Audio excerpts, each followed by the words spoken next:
In my first video, I have asked you a question about the presence of cell wall in case of plants but not in case of animals. Do you remember the question? The question was that why plants need cell wall but animals do not. Why plants need cell wall but animals do not.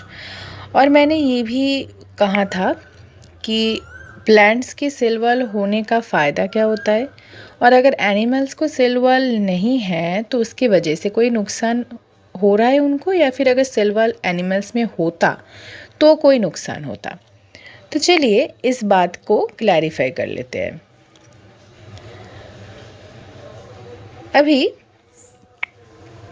इस बात को clarify करने के लिए देखते हैं plants के क्या कंडीशन रहते हैं और एनिमल्स की क्या कंडीशन रहता है।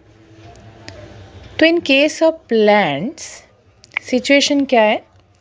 There is no skeletal system, no skeletal system in case of plants, which means plants have no bones, उनकी कोई हड्डियाँ नहीं होती है।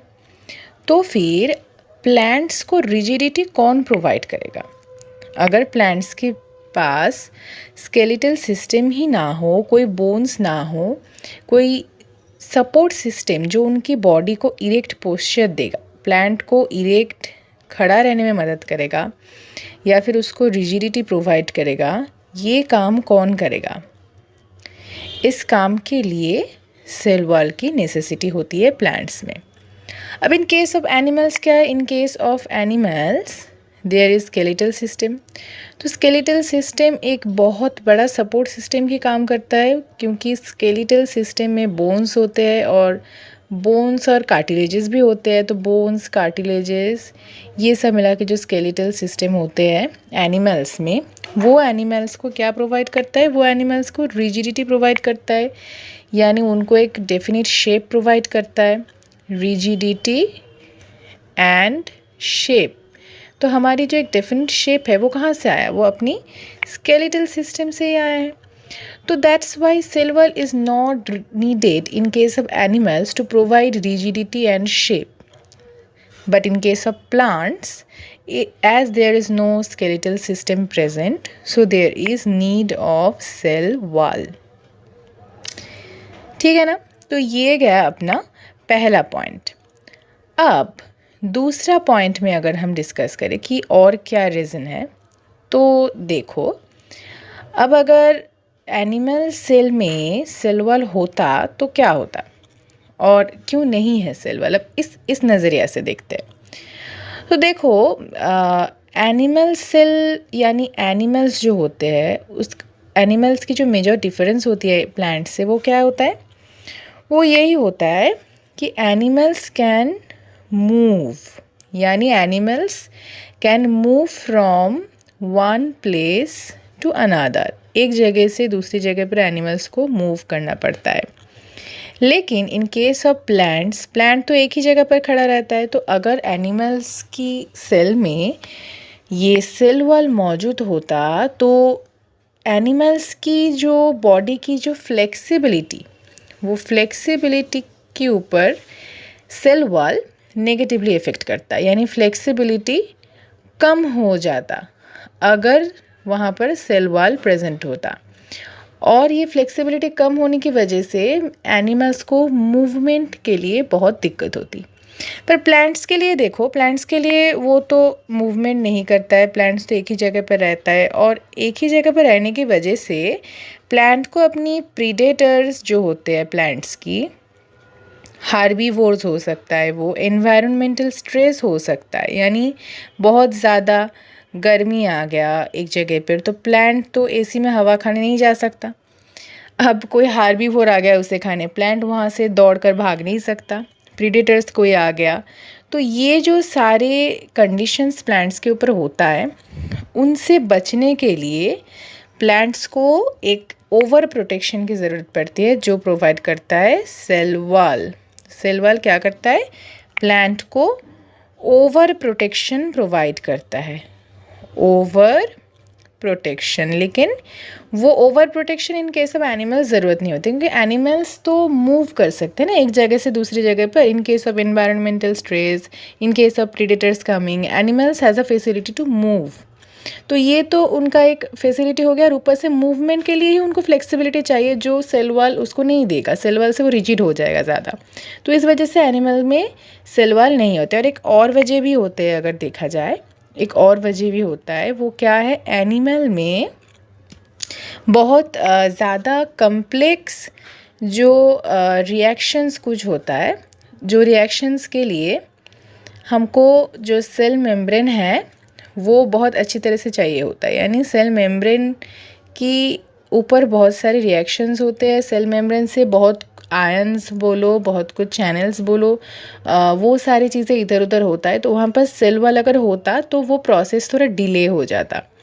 तो ये सारी वजह से हम क्या देखते हैं, इन सारी वजह के लिए हम देखते हैं कि जो प्लांट्स है, प्लांट्स possess cell wall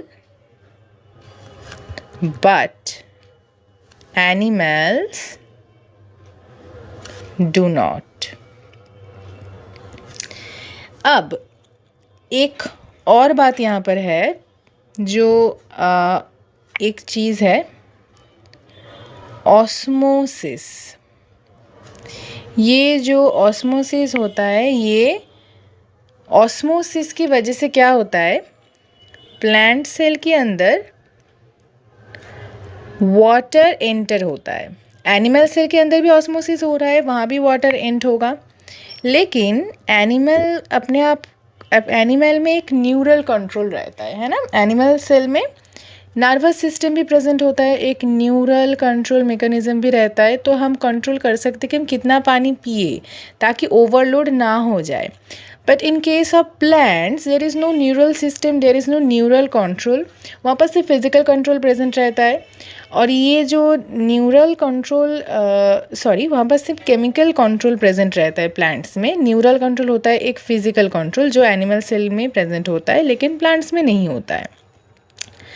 तो प्लांट सेल अब ये कंट्रोल नहीं कर सकता कि कितना पानी अंदर जाएगा। यानी if there is a condition to osmosis to be happen, तो वहाँ पर ऑस्मोसिस होगा। अगर ऑस्मोसिस होने की कोई भी संभावना है तो ऑस्मोसिस डेफिनेटली प्लांट सेल में होगा ही होगा।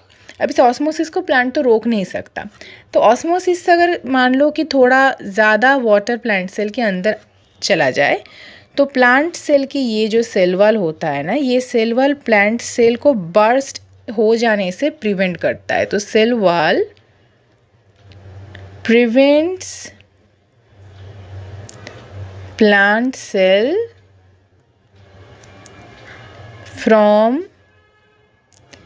getting burst due to osmotic pressure। तो ऑस्मोटिक प्रेशर से सेल बार्स्ट ना हो जाए, इसमें कौन मदद करता है ये ध्यान रखने में, ये जो अपना सेल वॉल है प्लांट का, यही मदद करता है। ऑस्मोसिस की वजह से जो प्रेशर बनता है सेल वॉल पे, वो सेल वॉल उसको विथस्टैंड कर लेता है, तो मैकेनिकल इंजरी से प्रिवेंट करता है प्लांट को, ठीक है ना। तो these are all the reasons for this statement, that is plants possess cell wall but animals do not। यही सारे रीजन्स होते हैं। तो ये तो आपको समझ में आ गया होगा कि सेल वॉल प्लांट में क्यों होता है और एनिमल्स में क्यों नहीं।